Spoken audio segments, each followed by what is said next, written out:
des chefs d'État, le projet du communiqué final du premier sommet, le projet de règlement qui le régit.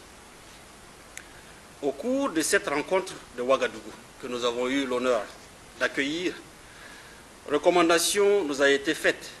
de poursuivre la réflexion sur l'ensemble des textes en vue de leur finalisation. Aujourd'hui, nous avons l'occasion de nous pencher particulièrement sur l'avant-projet de traité portant création de la Confédération AES et le règlement intérieur du Collège des chefs d'État sur lesquels les hauts fonctionnaires de nos trois pays ont travaillé avec engagement et acharnement. C'est le lieu pour moi de leur adresser mes vives félicitations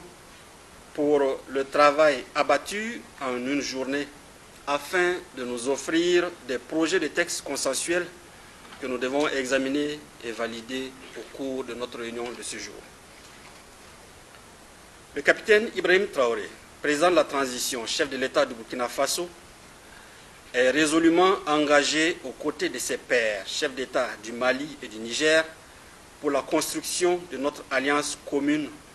conformément à la volonté de nos populations respectives. Et c'est pourquoi je voudrais vous assurer de mon entière disponibilité et de celle de la délégation qui m'accompagne à jouer pleinement notre partition dans les échanges qui vont suivre afin que nous puissions atteindre les objectifs de la réunion. Ce faisant, nous aurons franchi un palier supplémentaire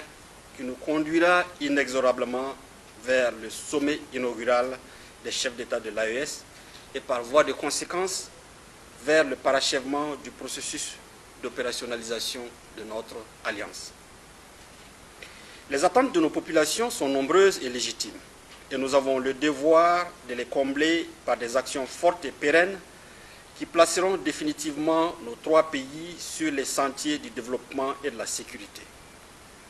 Les victoires engrangées par nos forces de défense et de sécurité sur le terrain de la lutte contre le terrorisme, le redécollage progressif de nos économies et la refondation de nos États sous l'impulsion de nos chefs d'État respectifs sont la preuve tangible que nous sommes sur la bonne voie et que nous devons aller de l'avant avec vigilance et tact. Monsieur le ministre, chers doyens, mesdames et messieurs, je voudrais, avant de clore mon propos, renouveler mes remerciements au gouvernement et au peuple nigérien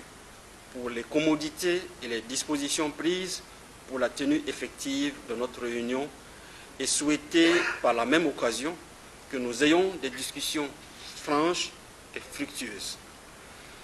Vive l'Alliance des États du Sahel